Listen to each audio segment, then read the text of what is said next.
Good morning, good afternoon, or good evening. This is the afternoon of the last day of the European Aquaculture Society's event here in Valencia, Spain.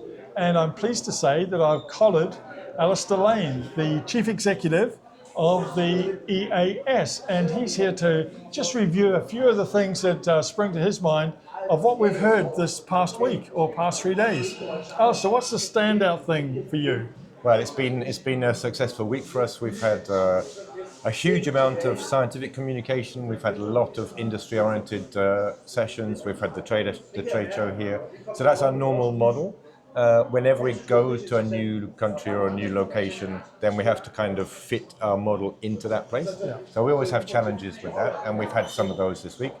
But the attendance has been really high from 97 countries.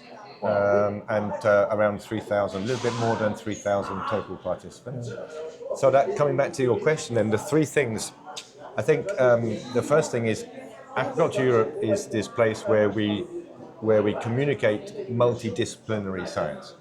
So you have your sessions on health, you have your sessions on nutrition, there are other sessions more on technology, on welfare, all of the full range. We've been working in 12 different parallel rooms this year. But I think what stands out is the fact that there are a lot of issues in aquaculture that's on that pathway from science to industry through innovation.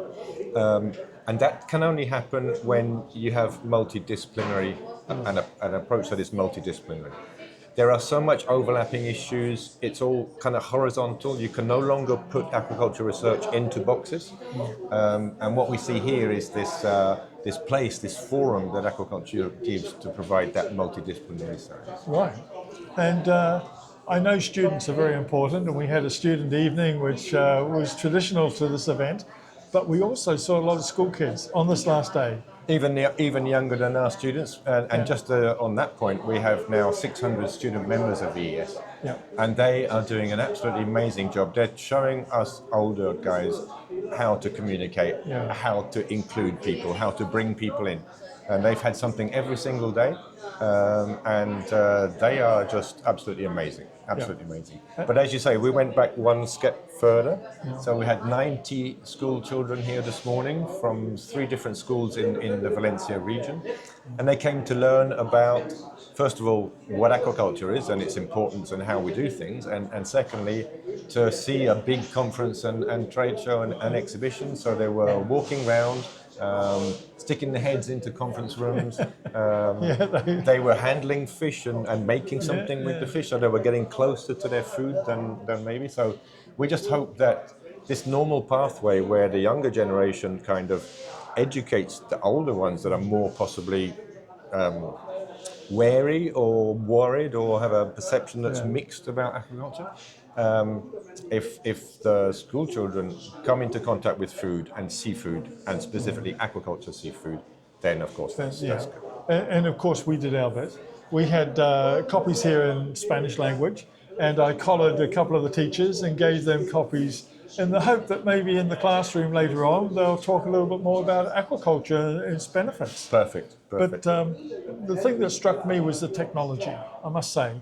I interviewed one company that said basically that if technology is only limited to the high yielding, high return, high margin species, then we're in trouble. But all the technology has to be applicable all the way down the chain, all the way down the species chain. And he was quite adamant that his technology, which is around cameras and weighted growth of fish, is appropriate for all species. And I think technology is really at the heart of the exhibitors' booths. Would you agree with that? Yes, definitely. We always have a mix of kind of exhibitor profiles, and more we're seeing that the rise of technology and products that have come to market.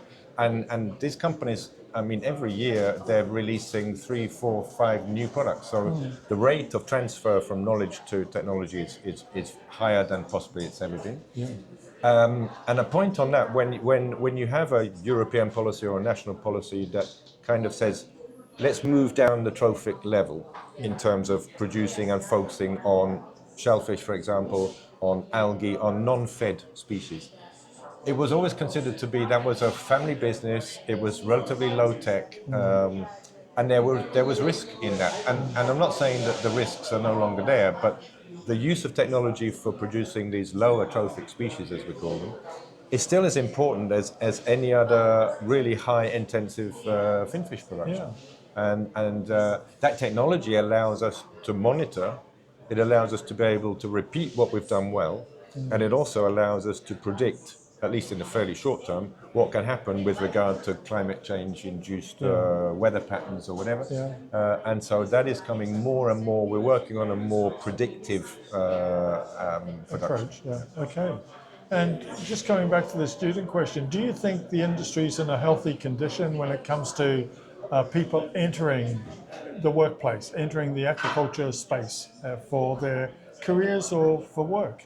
As long as we don't forget the economic pillar of our sustainability pillar, and as long as companies are able to develop and thrive, and they're making good economic return, whether that's as a supplier or as a producer, that is the way that allows them to grow. That is a way that allows them to attract new talent. And there was a roundtable organized by the Network of Women in Aquaculture the other day, not really focusing on women per se, but more on the new talent that is emerging and how that new talent fits into the technological processes of actors in the value chain. And I must ask, in regard to that, are we getting our messages across to the general population when it comes to the importance of aquaculture, or the increasing importance of the role that aquaculture is likely to play in the future? That was the subject of our keynote plenary presentation this morning. And we've seen basically a stagnation or even a decline in seafood consumption across Europe, except in Spain. And while we see that drivers and the increase in cost of living are obvious reasons for this, there are other reasons that Jan Vivera in his presentation showed to us. And one of it is still about the way in which we communicate what we're doing to society in general, whether they are consumers of seafood or not. And I think that whatever our efforts and how we consider those to have been successful, the actual impact of that is still relatively low. I think there's a wave of understanding about increasing protein, increasing healthy lifestyles, but we're still not getting there on how we do things. Right. The products are not necessarily the problem. I think the problem is more related to people's understanding of how aquaculture products are produced and how we control the production, how we limit our impact on the environment, how we use a more circular approach, how we mitigate climate. And all of these factors of aquaculture that people either don't have time to read, or they're not interested to read, or they think that they don't trust the sources that comes from. So these are all challenges still that we face. And from my brief experience, I think that I haven't seen anywhere where technology, the introduction of technology, has not helped or assisted in efficiencies. I think all the technologies we're talking about, reducing carbon footprint, i.e. reducing energy consumption, those sort of things all end up on the bottom line as a saving. And I think that we are misunderstanding the challenge if we're thinking that becoming more environmentally friendly or more carbon reducing is going to cost us or going to cost the consumer. And maybe that's one of the messages that we need to be promoting as well. Absolutely. I mean, as long as we can measure more accurately parameters that are related to our production, it not only helps us to produce better, it helps us to understand where things are not good. It helps us, therefore, to increase efficiency, like you said. What it also does, it helps us to have data and therefore knowledge on the services that we are offering towards climate mitigation and environmental reverence. So it works both ways, and any investment in this kind of technology is always going to have a payback. You can't get negative on this. For sure. Yeah, well, we heard from the Irish delegate attending the conference that they've produced a report recently about their sustainability, but until that report, they were using data from Norway and Chile. And now they have their own data, and they can make more effective and Absolutely. possibly different decisions, Absolutely. which Absolutely. is what we all need to be thinking about. Yeah, yeah. But Alistair, where are we headed to next? We're heading to Slovenia, to wonderful Slovenia. The Slovenia contains the word love, and Slovenia and its capital Ljubljana is where we'll be next September. Right. So that's the end of September into day one of October next year.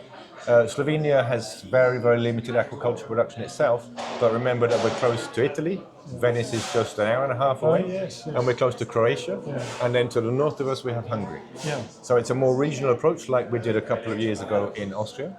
So it's with a lot of love that we welcome you to Slovenia next year. And as we depart Valencia, I must say last night's president reception was exceptional. I mean, I've never been in an establishment like that. I know it's a museum, but it's such a futuristic development. It's not just one building, it's a whole complex that is just out of this world. I mean, it was like we landed on another planet. And I think Valencia has done us proud. Yep. I think the weather's obviously been brilliant. The location we've found is fantastic, and the centre of the city is exceptional. So I think it was a good choice. We've enjoyed it. I'm sure everybody who's come has enjoyed it. And we look forward to seeing each other in Slovenia next year. With great pleasure. What date? 29th of September to the 1st of October. 29th September, 1st of October. See everybody there. Bye for now.